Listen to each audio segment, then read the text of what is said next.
South Melbourne, July 2007. The storage facility is about as innocuous and anonymous as a place can possibly be. The coldness from the concrete on this typical Melbourne winter morning somehow making its way through the soles of the Sydney detective shoes. Their socks too, showing little sign of resistance. They can't wait to get out of here and fly back home. They stride past rows and rows of identical orange roller doors, with only small brass numbers to distinguish one from another. It's number 35 they're after. It was rented more than 20 years ago and has been paid for, quietly and reliably, ever since. The man who rented it has been in psychiatric detention since 1969, making him one of Australia's longest-serving prisoners. He's killed at least once a 12-year-old girl on a beach in Victoria, and police have long suspected that he's killed many more times than that. They open the door.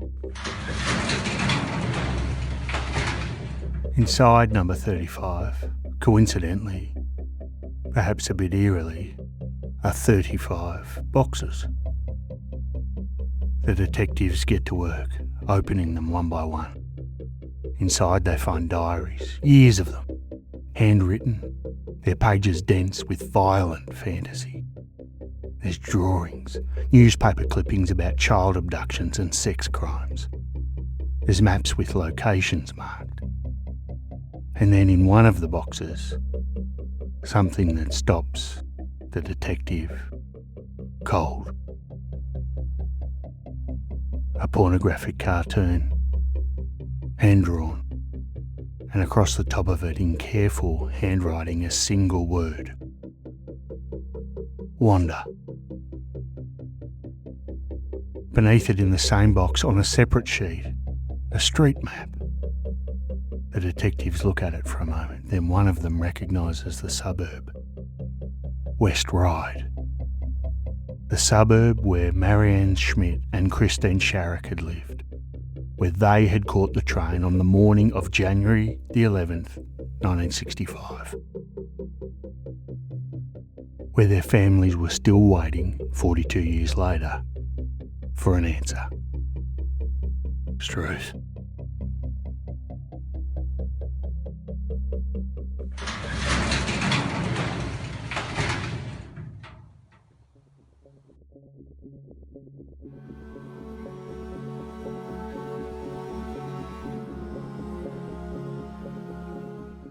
Welcome back to the show. This is part 2 of our investigation into the Wanda Beach murders.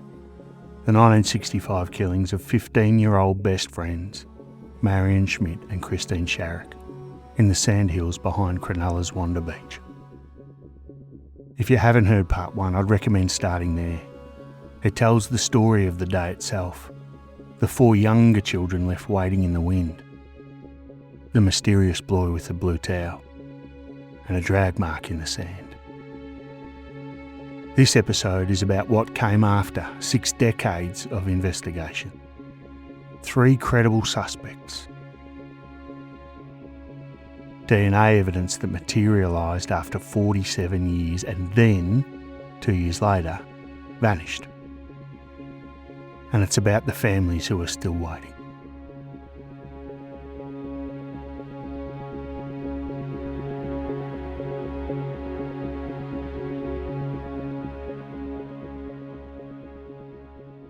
Before we get to the suspects though, we need to reanalyse a key component of this story that we touched on in part 1. An element that's never been explained.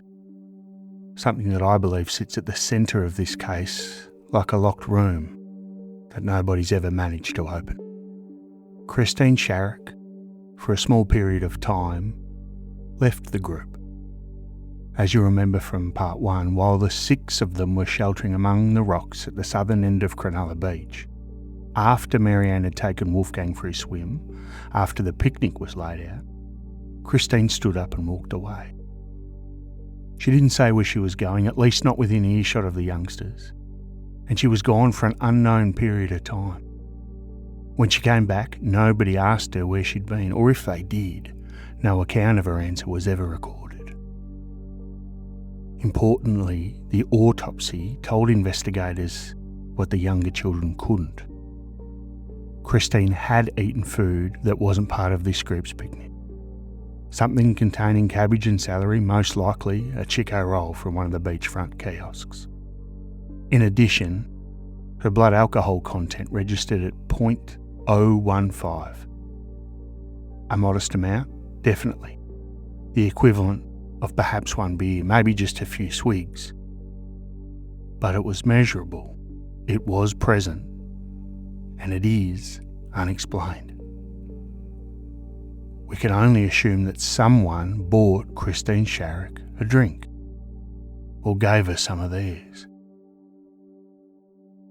Because 15-year-old girls in January 1965 didn't typically walk into a beach kiosk and order alcohol alone, and have the attendant serve them without remark.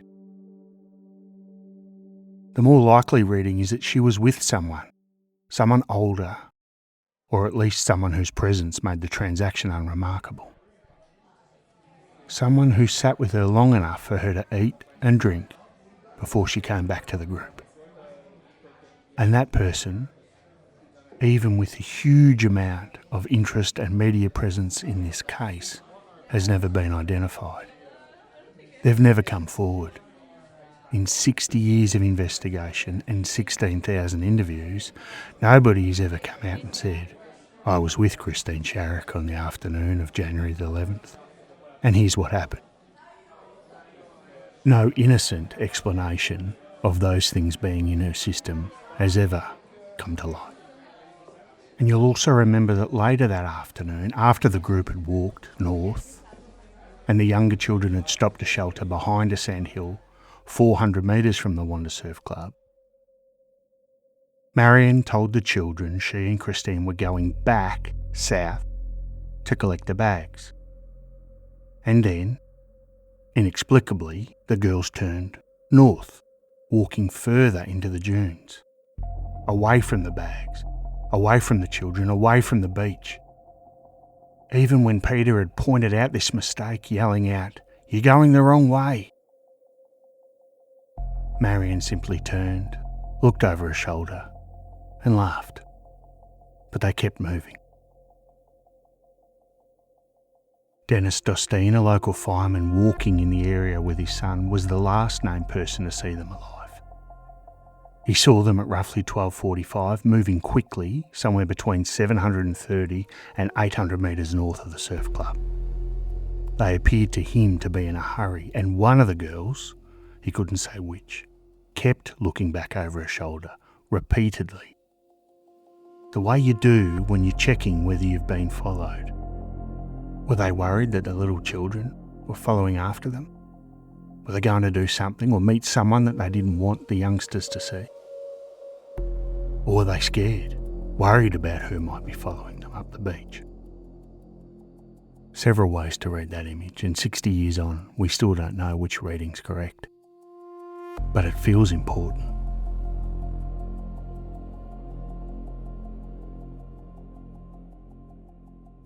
So let's move on to our first key suspect, Derek Ernest Percy. Percy was just 16 years old when Marianne Schmidt and Christine Sharrock were murdered. He'd been born in September 1948. And by January of 1965, he was living with his family in the New South Wales town of Jervis Bay. His father was a naval officer. But the Percy family had connections in Sydney. In fact, his grandmother lived on Brush Road, West Ryde, the same street as the Schmidt and Sharrock families. In January 1965, his father travelled to the Sydney area for a yachting regatta held at Botany Bay, just a few kilometres from Wanda Beach. And Derek Percy was with him. Police wouldn't know this for years, and Percy wasn't a suspect in 1965. He was just a quiet teenager from a naval family. Nobody was looking at him. Those connections were only made after what he did in 1969, 4 years after the Wanda Beach tragedy. It was then that Derek Percy abducted 12-year-old Yvonne Toohey from Ski Beach at Warneet in Victoria while she was playing with a friend. He took her to a paddock 8 kilometres away and murdered her. The friend, 11-year-old Shane Spiller, escaped by threatening Percy with a tomahawk.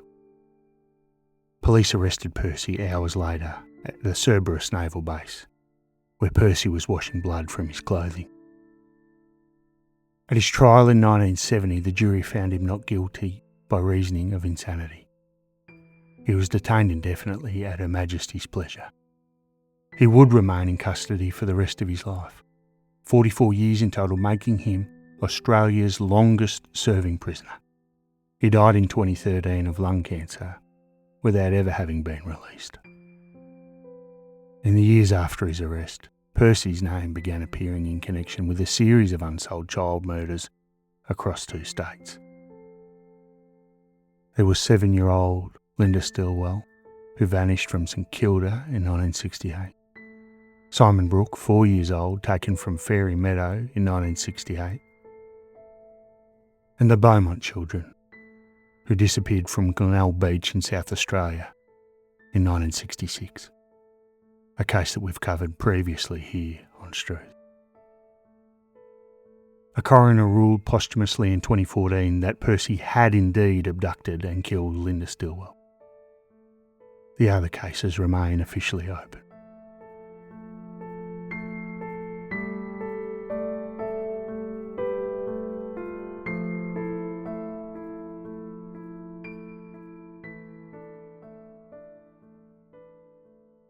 And when Percy was asked about Wanda Beach, asked whether he could have killed those 2 girls, his answer was as close to a confession as anyone ever got from him. He simply said, "I could have done it, but I can't remember."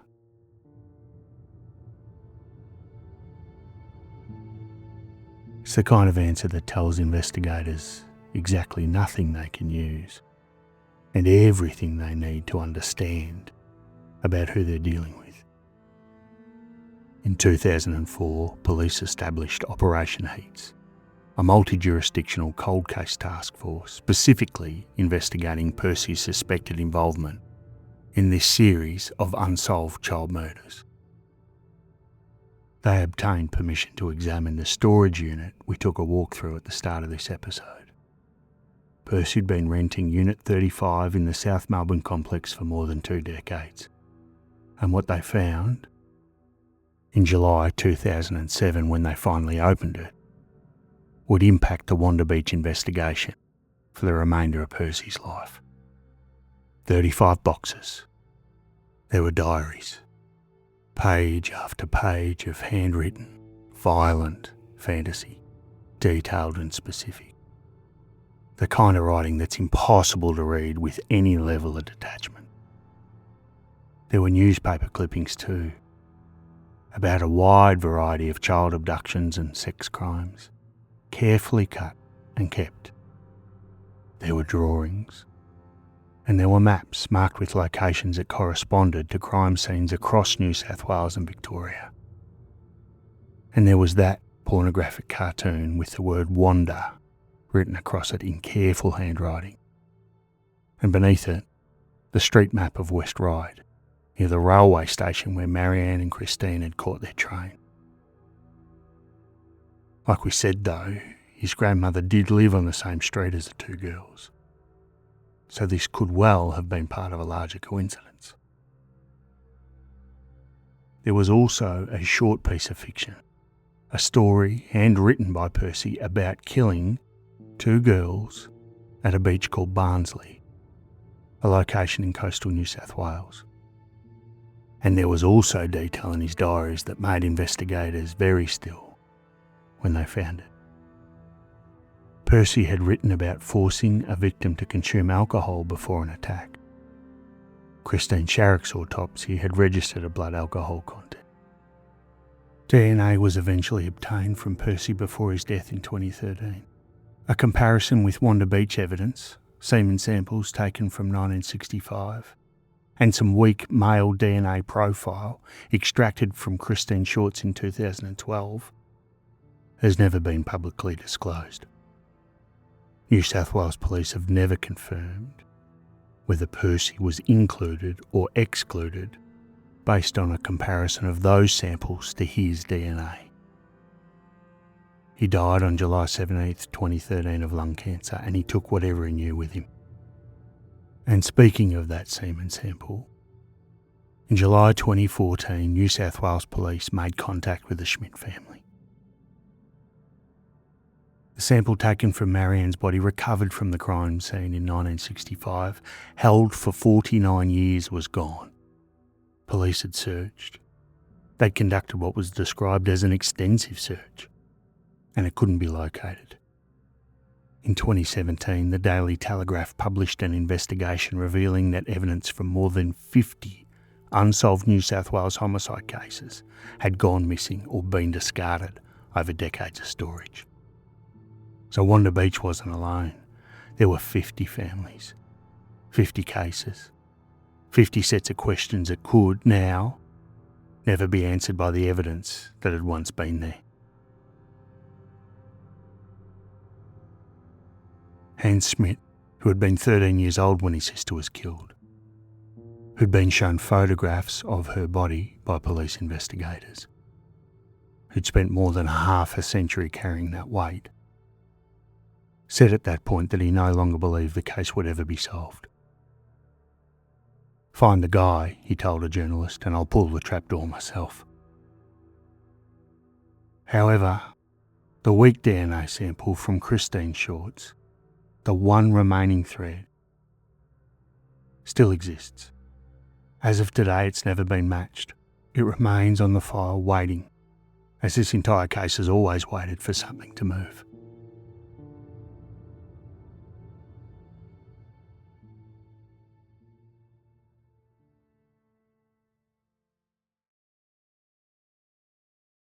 And that brings us to our next suspect. In 1969, a 24-year-old man emigrated from Sydney to Miami, Florida. He was leaving behind a city he'd grown up in, a beach culture he'd been part of all his life, and a police file that was marked suspended, meaning the detectives who should have interviewed him had failed to do so before he left the country. His name was Christopher Wilder, and he would become one of the most prolific serial killers in American history.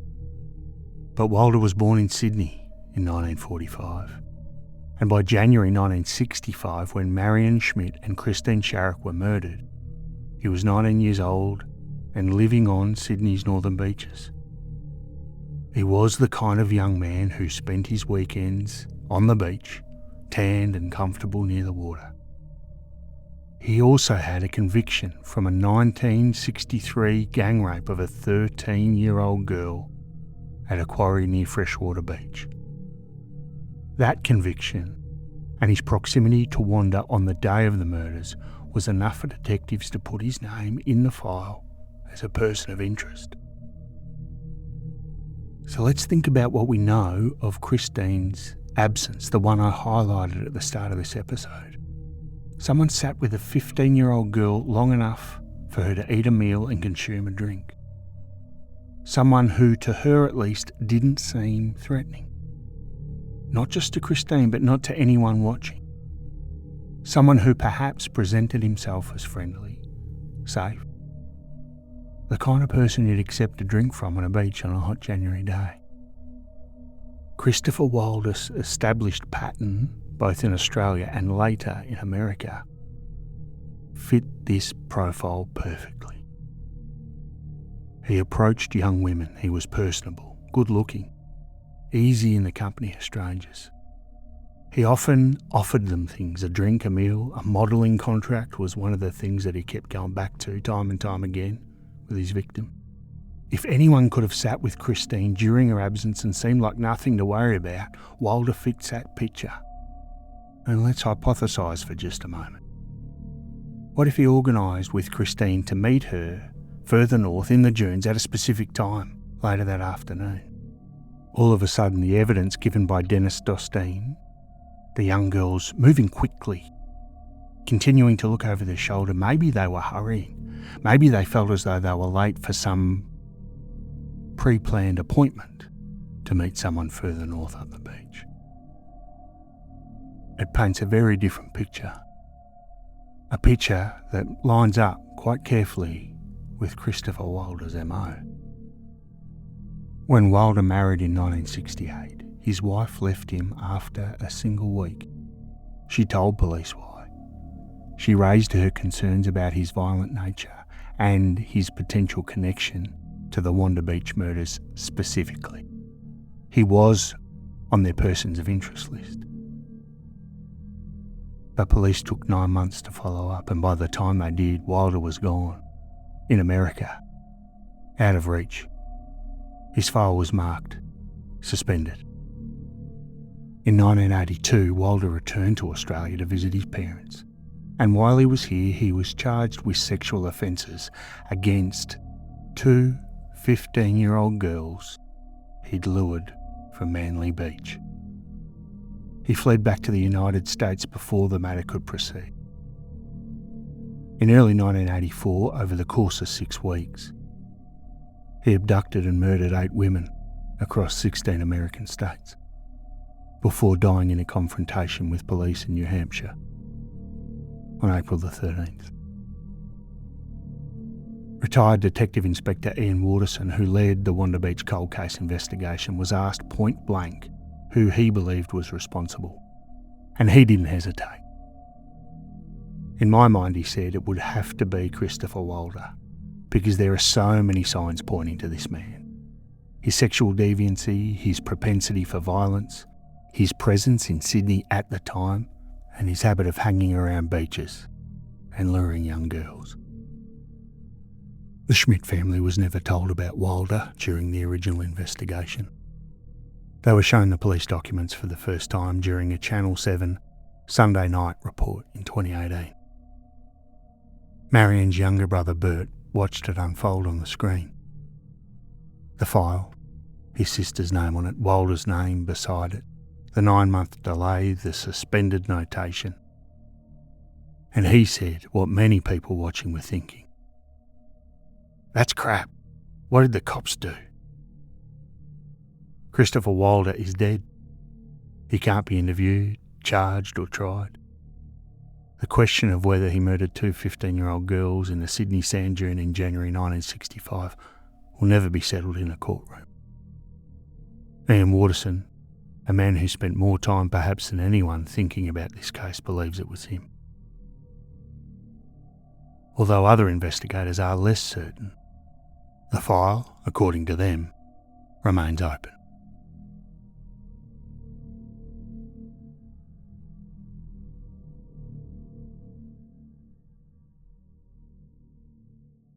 This brings us on to our third, and perhaps least likely suspect. Alan Bassett was convicted in 1966 of a rape and murder of 19-year-old Carolyn Orphan. He'd met her at a Wollongong dance, offered her a lift home and driven her instead to Mount Owsley on the outskirts of the city, where he attacked and killed her. He was sentenced to life imprisonment. In 1975, 10 years into his sentence, Bassett asked to speak with Cec Johnson, a detective who had worked the Wanda Beach case, and he gave Johnson a painting. A landscape rendered in oil, abstract in places, figurative in others. The kind of work that could be read many ways. And Cec Johnson, the detective, looked at it for a long time. What he believed he saw in that painting were details that only the Wanda Beach killer would know. A configuration of marks in the lower portion of the canvas that mirrored the blood patterns at the crime scene. Something that might be a partially buried figure with one hand raised in a corner. And also what appeared to be a broken knife blade. Johnson became convinced the painting was a confession that couldn't be used in court. He spent years trying to bring other investigators around to his view, and eventually began writing a book setting out his case in full. But he never finished it. Johnson was killed in an accident before the manuscript could be completed or published, and the book exists nowhere. Whatever case he was building, whatever detail or reasoning he had assembled across years of looking at that canvas, died with him. It's important to note that most of his colleagues weren't persuaded anyway. The painting is abstract enough that a determined analyst could read almost anything into it. The other detectives who examined it retained respect for Johnson, while concluding he was wrong. There was no physical evidence placing Bassett at Wanda Beach. There was nothing beyond the painting itself and Johnson's conviction. Bassett was released from prison in 1995. He voluntarily provided a DNA sample, apparently to clear his name. Whether that sample excluded him from the Wanda Beach evidence has never been made public. Cec Johnson went to his grave believing he had seen a confession in that canvas. There's only one man who knows whether he was right or wrong.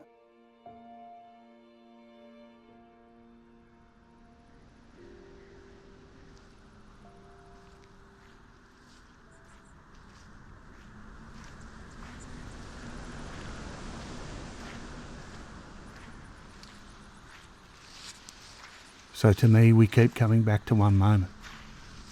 12:45 in the afternoon, January 11th, 1965.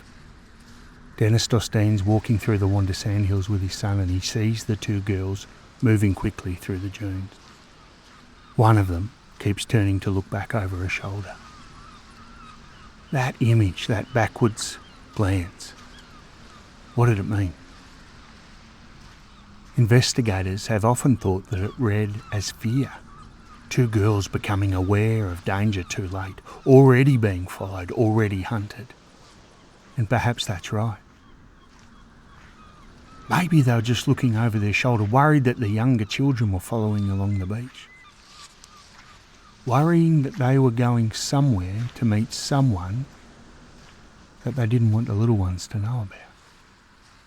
That particular thread begins not with the dunes, but with a girl standing up from a picnic and walking away without explanation, with a meal that she ate somewhere else, and with a drink that registered in her blood when she was dead,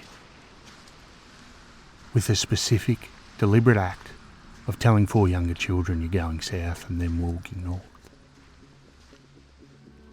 What if they weren't running from something? What if they were going to meet someone?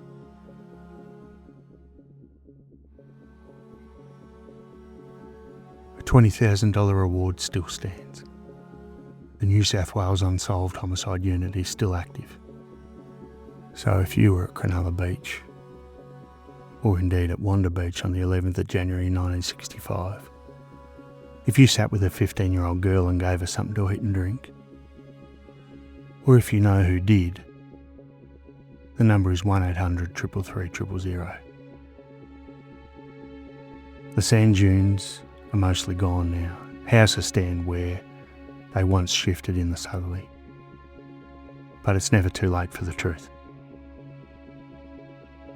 It's truth. Thank you so much for listening to this two-part episode into the Wanda Beach tragedy. We'll be back with a very special episode next Wednesday here on Struth. For the first time ever, we're heading across the ditch. You don't want to miss it. Make sure you follow, subscribe, whatever it is you do on your podcasting platform. Thanks for listening.